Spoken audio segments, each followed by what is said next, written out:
Hello, I'm Keith Garner from Wesley Mission, Sydney, Australia. I want to talk to you from Matthew chapter 15, and if I have a title, it would be The Cry of the Outsider. In Matthew 14, a new phase had begun in the ministry of Jesus. John the Baptist is cruelly killed, a great crowd is fed, the miraculous powers of Jesus are displayed. Jesus withdrew to find space. Time to spend with the Father, time to begin to assess what was happening in his ministry. And chapters 14 through to 17 in Matthew's Gospel seem to be in some ways a foreshadowing of the future. And in Matthew 15, 21 to 28, we have what appears to be the cry of a stranger. We have a woman who is an outsider, a Canaanite woman. She addressed Jesus with a messianic title. Always fascinating to me, the number of people who in Scripture recognized who Jesus was, and yet were far outside those you might expect to be able to do so. She came and she cried out, "Lord, Son of David, have mercy on me," such as a blind man had said on another occasion. And we find that when she comes, she addresses Jesus with this title, and although she is a stranger, she feels somehow that Jesus is not a stranger to her. Her plea is not on the basis, you'll notice, of race or religion, but because she had real needs. She doesn't say, "Look, I am this particular group, look, because of this." She says, "Have mercy on me." This is a story written without any doubt at all from a Jewish perspective. When we read it in Matthew's Gospel, of all the Gospel writers, probably the one that had the most fascinating interest in the Jewish way of life. It takes an imaginative leap on our part to really appreciate the powerful impact of this story when it was spoken, when it was heard, when it was understood in the life of the developing and early church. There's an apparent reluctance of Jesus at first to respond. Jesus did not answer a word. I find those words fascinating in themselves. That Jesus didn't immediately respond, as very often he did when people cried out in need. He didn't immediately say something. That seems to be a reluctance. But it underscores, I think, the first priority, that is that Jesus comes to Jews first. Now the gospel will become a gospel for all. Let me look at the biblical account in its original societal setting, the significance of the ministry of Jesus himself, and then ask questions about what does that say to the Christian church around the world in terms of our mission and our ministry. Well, first of all, it's a time of strategic withdrawal. We read in verse 21 in this passage, "Leaving that place, Jesus withdrew to the region of Tyre and Sidon." Jesus withdrew. This is a strategic withdrawal. Not just getting lost, not just moving to one side, choosing that place of withdrawal. Jesus had gone north to the Galilee, to the place where he would find peace, quiet, refreshment, familiarity. Capernaum may well have been the base of so much of the ministry of Jesus. It's hard to come home to a place that you're familiar with and find yourself in a place of strategic withdrawal. Crowds are always around him. You only have to turn the pages of Mark's Gospel and find that the crowds are there immediately. They're at the doorstep. There's so much pressing because they want to be with Jesus. But equally, at the same time, there are the religious leaders who are dogging his every step, watching and listening to every word that he would say. And a new phase of ministry would open up. When you trace the gospel in Matthew's Gospel, a new phase of ministry will soon open up that will culminate in the cross itself. When I think of Christian renewal today, I'm bound to note the importance in relation to the whole of life. There's a place for contemplation. There's a place where people need to withdraw and find the spiritual resources by which they can genuinely face up to the challenges that are theirs. At times we can be almost cynical about the spiritual reflection that's necessary. Little Johnny was there and he liked church most of the time, but he couldn't cope with the prayers. They were so long for a little boy. So he listened to the preaching, and even if it wasn't that good, at least there were stories in it. But the prayers seemed so long. The vicar came round for lunch, Mum and Dad had told him to be on his best behaviour, and he sat there. And of course, when it came to the prayer, little Johnny looked at the same vicar who'd had a very long prayer in the service and was surprised by the brevity of the prayer. He says, "Why, you don't pray long when you're hungry, do you, vicar?" And the truth is that sometimes we need spiritual refreshment, not just snapshots because we're hungry, but that withdrawal that says, if I am going to be able to cope with the challenges that lie ahead at this point in the ministry of Jesus, confronted by people, he needs those spiritual resources to enable him to carry on. And in this context, we say to ourselves, we all need to be able to nurture our lives in that kind of way. A place where spiritual and human resources combine together and are brought in a proper place. A place where we can contemplate the holy. So it's a time of spiritual withdrawal. But secondly, let me say this. The interruptions of life often present the greatest opportunities. That's why verse 22 is important.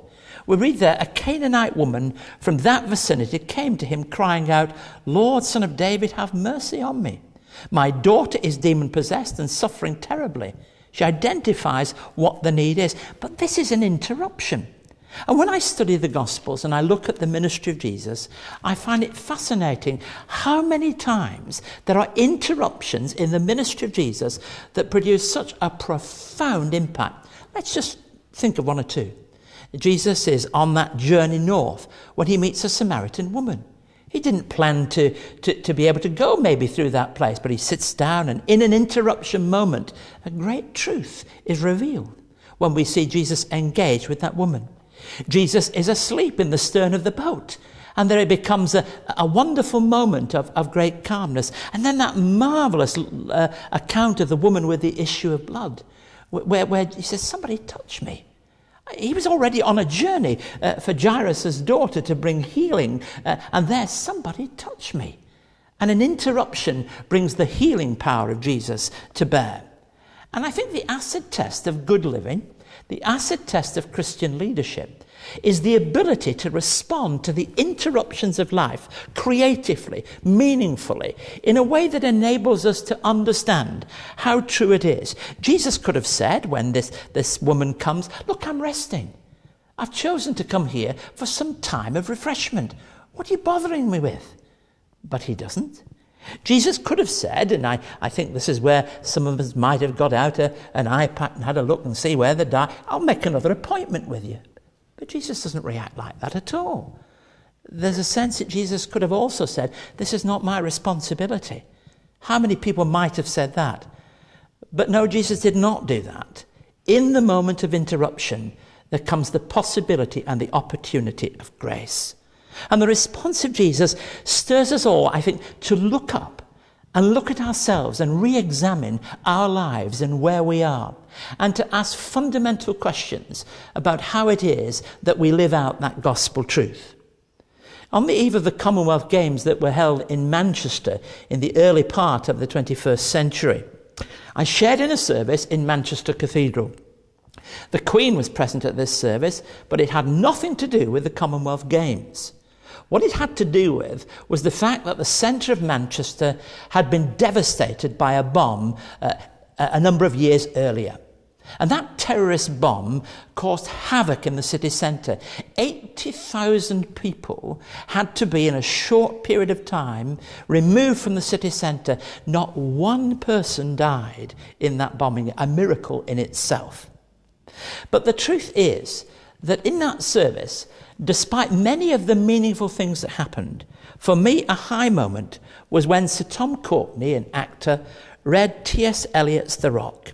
He read these words: "We build in vain unless the Lord build with us. Can you keep the city that the Lord keeps not with you? 1,000 policemen directing traffic cannot tell you why you come or where you go." But the final words of his reading were penetrating. "O my soul, be prepared for the coming of the stranger. Be prepared for him who knows how to ask questions."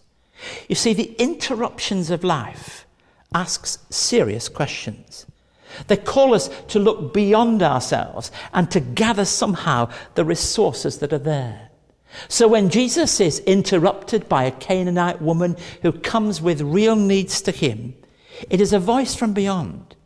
And yet it is a voice that helps to give shape to the total ministry of Jesus, that would not be restricted to religious people, that would not be to people who only had surface needs, but to people who had deep, profound needs and outside the usual bounds of the Christian community. And that voice precipitates the release of divine grace and dramatic healing.